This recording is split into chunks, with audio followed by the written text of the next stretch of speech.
जी students, अस्सलाम वालेकुम। मैं हूं आपका इंस्ट्रक्टर आतिफ नसीम और ये है आपका YouTube channel science made sensible. आज के लेक्चर में हमने क्वाड्रेटिक इक्वेशन के सॉल्यूशंस को डिस्कस करना है कि कैसे हम किसी क्वाड्रेटिक इक्वेशन को सॉल्व करके उसके अननोन्स की वैल्यूज फाइंड कर सकते हैं। हम वो वैल्यूज फाइंड कर सकते हैं जिसपे वो इक्वेशन जस्टिफाई हो जाए या वो इक्वेशन सेटिस्फाई हो जाए, ठीक है, जिसको हम roots of the quadratic equation या solution set of the quadratic equation का नाम देते हैं। जनरली हमारे साथ किसी क्वाड्रेटिक इक्वेशन को भी सॉल्व करने के लिए तीन मेथड्स हैं। हम इन मेथड्स को कहते हैं solution by factorization, solution by completing square और सॉल्यूशन बाय क्वाड्रेटिक फॉर्मूला। ठीक है, इसमें जो क्वाड्रेटिक फॉर्मूला है ये इस कंप्लीटिंग स्क्वायर से हमने ये क्वाड्रेटिक फॉर्मूला अपने लिए डिराइव किया है। ठीक है, तो ये तीन मेथड्स हैं और इन तीन मेथड्स को हम वन बाय वन डिस्कस करेंगे।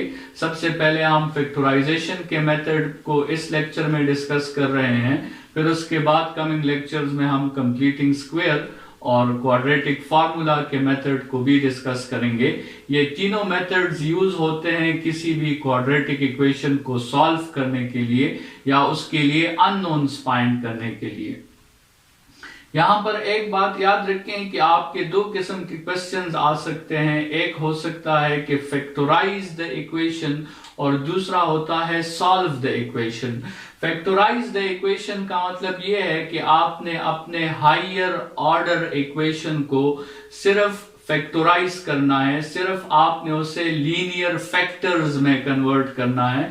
इसके लिए आपको रूट्स फाइंड करने की जरूरत नहीं है, आप सिर्फ उसे फैक्टर्स में कन्वर्ट कर दें। जिस तरह आपके साथ एक फॉर्मूला है a square minus B square, तो अगर आपसे कोई पूछे कि आप इसे फैक्टराइज कर लें, so you can expand the formula and you can write a plus b into a minus b। तो a plus b into a minus b में हमने क्या किया है, हमने सिर्फ इस फॉर्मूला को फैक्टराइज कर लिया है। लेकिन जब आपका क्वेश्चन आता है कि सॉल्व द फॉलोइंग, तो सॉल्व द फॉलोइंग में फिर आपने सिर्फ फैक्टराइज नहीं करना बल्कि आपने उसमें अननोन की वैल्यूज भी फाइंड करनी है और उसमें आपने जो है मुकम्मल तौर पर सॉल्यूशन करना है और आपने अपने लिए x या y की वैल्यूज जो है वो भी आपने फाइंड करनी है। So this is the difference between factorize the equation या फिर सॉल्व द इक्वेशन। फैक्टराइजेशन के मेथड की तरफ आते हैं, जो हमारा फर्स्ट मेथड है सॉल्यूशन ऑफ क्वाड्रेटिक इक्वेशन का। इस फैक्टराइजेशन के मेथड में जनरली हम जो स्पेशल मेथड अप्लाई करते हैं क्वाड्रेटिक इक्वेशंस पर, that special method is called mid term break method.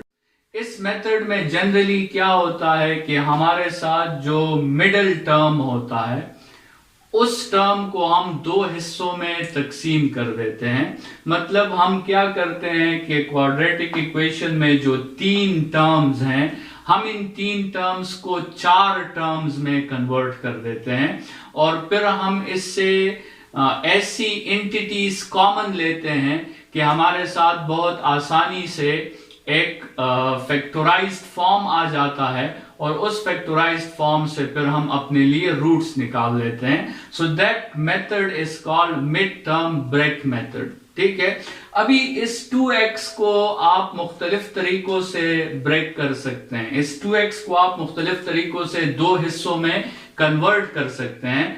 आप 1x प्लस 1x भी लिख सकते हैं, आप 3x माइनस 1x भी लिख सकते हैं, आप 10x माइनस 8x भी लिख सकते हैं। आपके साथ इनफाइनाइट मेथड्स हैं इस 2x को दो आइटम्स में ब्रेक करने के लिए। लेकिन ये मिड टर्म ब्रेक हम अपनी मर्जी से नहीं करेंगे, ये हम एक ऐसे रूल के मुताबिक करेंगे जो हमारे लिए इस क्वेश्चन में फैक्टराइजेशन के प्रोसेस को आसान कर सके। तो उस रूल के स्टेप्स बड़े आसान हैं। आपने पहले भी ये ओ लेवल्स में और उससे पहले के फॉर्म्स में स्टडी किया है। आपने क्या करना है कि आपने फर्स्ट नंबर और लास्ट नंबर को आपने मल्टीप्लाई करना है। मतलब आपने इसमें जो है इस एक्स स्क्वेयर को और इस +1 को मल्टीप्लाई करना है। याद रखें कि जब भी हम अलजेब्रिक टर्म्स की मल्टीप्लिकेशन की बात करते हैं तो अलजेब्रिक टर्म्स की मल्टीप्लिकेशन 3 स्टेप्स में होती है। सबसे पहले आपने साइन को मल्टीप्लाई करना है, फिर आपने नंबर को मल्टीप्लाई करना है और फिर आपने वेरिएबल्स को मल्टीप्लाई करना है। ठीक है, स्टूडेंट से अक्सर साइन की मल्टीप्लिकेशन रह जाती है, जो टर्म्स की मल्टीप्लिकेशन का पहला स्टेप है। आपने सबसे पहले साइन मल्टीप्लाई करना है, फिर आपने नंबर मल्टीप्लाई करना है, फिर आपने वेरिएबल मल्टीप्लाई करना है। तो अगर हम +x² को +1 के साथ मल्टीप्लाई करते हैं तो हमारे साथ रिजल्ट आता है +x²। अभी हमने इस 2x को ऐसे दो टर्म्स में ब्रेक करना है ताकि अगर हम उन दो टर्म्स को मल्टीप्लाई कर सके तो हमारे साथ ये प्रोडक्ट आ जाए, और अगर हम इन दो टर्म्स को ऐड कर लें तो हमारे साथ ये दरमियानी वाला टर्म आ जाए, मिडिल टर्म आ जाए। ठीक है, अगर आप थोड़ा सा सोचेंगे तो वो टर्म्स आपके साथ है x और x। आप x को x के साथ मल्टीप्लाई करें तो x² आता है, और 1x और 1x को ऐड कर दें तो आपके साथ 2x आता है। तो ये एक रूल के मुताबिक हमने 2x को स्प्लिट कर दिया x प्लस x में। अभी ये आप अपने इक्वेशन में पुट कर सकते हैं, x² plus x plus 1 is equal to 0। अभी आप क्या करें कि आप इन दोनों से आप देखें x आप कॉमन कर सकते हैं, so we will get x plus 1, और इन दोनों से भी आप +1 कॉमन कर सकते हैं, we will again get x plus 1 is equal to 0। अभी आप इस स्टेटमेंट, दोनों स्टेटमेंट्स में x प्लस 1 मौजूद है, तो आप x प्लस 1 को कॉमन कर दें तो आपके साथ दोबारा x plus 1 is equal to 0, और फिर आप जो है zero factor multiplication property apply कर सकते हैं कि या तो ये फैक्टर 0 होगा या फिर ये फैक्टर 0 होगा। इसमें आपको x की दो आंसर्स मिलेंगे, लेकिन वो दोनों आंसर्स आपके साथ इक्वल होंगे और वो दोनों आंसर्स -1 के इक्वल होंगे। अगर आप -1 की वैल्यू उठाकर इस इक्वेशन में पुट कर दें तो आपको ये इक्वेशन सेटिस्फाई मिलेगा, मतलब आपको 0 इज इक्वल टू 0 आ जाएगा। इसका मतलब ये जो रूट हमारा निकला है ये करेक्ट रूट निकला है और ये अपने इक्वेशन को सेटिस्फाई कर रहा है। इसी तरह आते हैं अपने दूसरे क्वेश्चन की तरफ, x² plus 5x plus 6 is equal to 0। इसमें भी हम फर्स्ट और लास्ट को मल्टीप्लाई करेंगे तो आपके साथ 6x² आ जाएगा।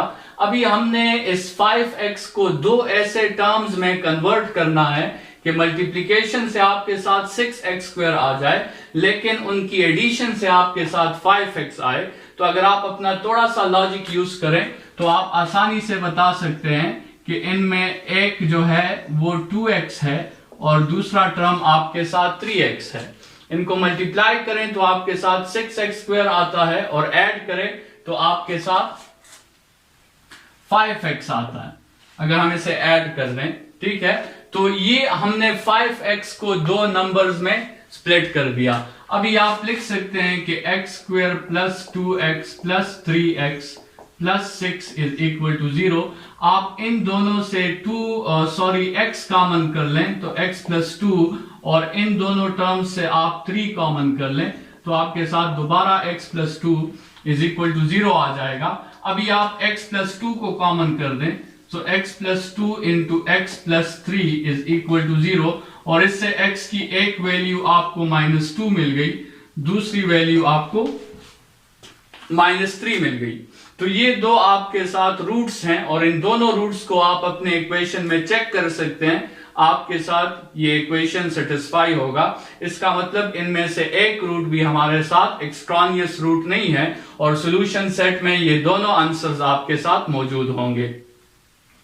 कभी कभार आपका क्वेश्चन जो आता है उसमें फ्रैक्शंस मौजूद होते हैं और फ्रैक्शंस की मल्टीप्लिकेशन और उस पे ये मेथड अप्लाई करना स्टूडेंट्स को जनरली थोड़ा सा मुश्किल लगता है।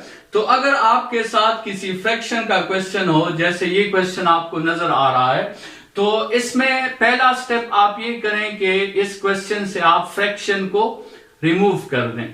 फ्रैक्शन को रिमूव करने के अलजेब्रा में बहुत से मेथड्स हैं, लेकिन जो मेथड इन सब में सबसे पावरफुल मेथड है वो ये है कि आप इस पूरे इक्वेशन का एलसीएम फाइंड करें और इस पूरे इक्वेशन को एलसीएम के साथ मल्टीप्लाई कर दें। जब भी आप किसी इक्वेशन को उसके एलसीएम के साथ मल्टीप्लाई करते हैं तो डिनोमिनेटर्स कंप्लीटली तौर पर आपके साथ खत्म हो जाते हैं। तो एक मेथड ये भी है कि आप दोनों साइड्स का एलसीएम लेके फिर क्रॉस मल्टीप्लिकेशन करते हैं, ये भी एक मेथड है। लेकिन बेस्ट मेथड ये है कि आप एलसीएम फाइंड करें और फिर उसको इक्वेशन के साथ मल्टीप्लाई कर दें। अगर हम इन का एलसीएम फाइंड करें तो 6 और 6, तो हमें पता है कि 6 और 6 का एलसीएम जो है वो हमारे साथ 6 ही है। तो इसलिए मैंने यहां पे मेंशन किया है multiplying this whole equation with 6।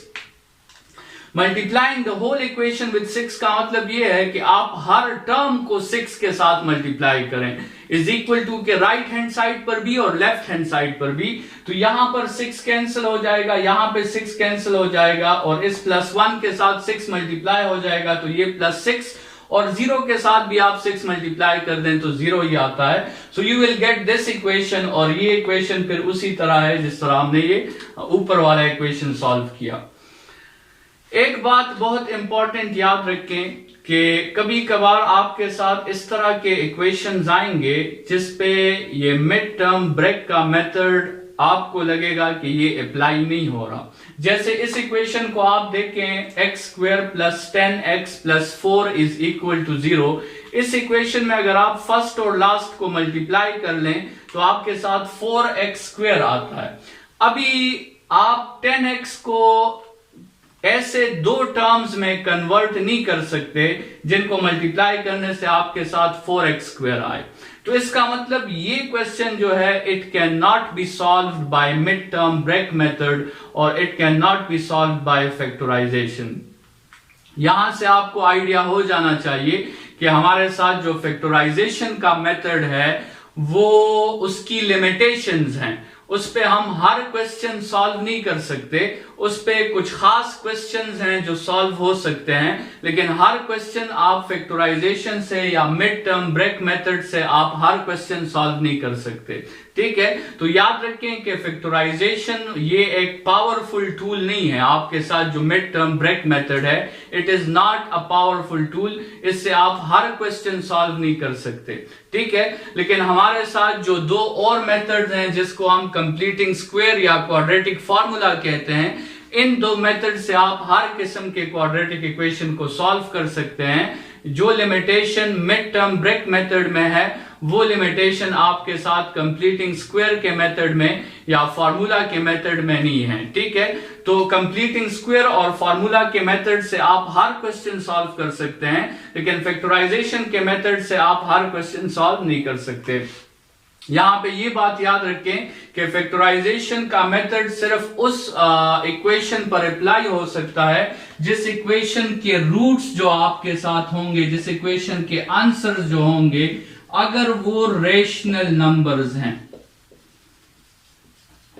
अगर उन इक्वेशंस के आंसर्स रेशनल नंबर्स हैं तो आप उस क्वेश्चन को फैक्टराइजेशन या मिड टर्म ब्रेक के थ्रू सॉल्व कर सकते हैं। लेकिन अगर आपके साथ आंसर्स रेशनल नंबर्स नहीं हैं, इर्रेशनल नंबर्स हैं, या इससे एक ऊपर की कैटेगरी है जिसे हम कॉम्प्लेक्स नंबर्स कहते हैं, अगर ऐसे आंसर्स हैं उस इक्वेशन के तो फिर याद रखें कि उस पे फैक्टराइजेशन का मेथड अप्लाई नहीं होता।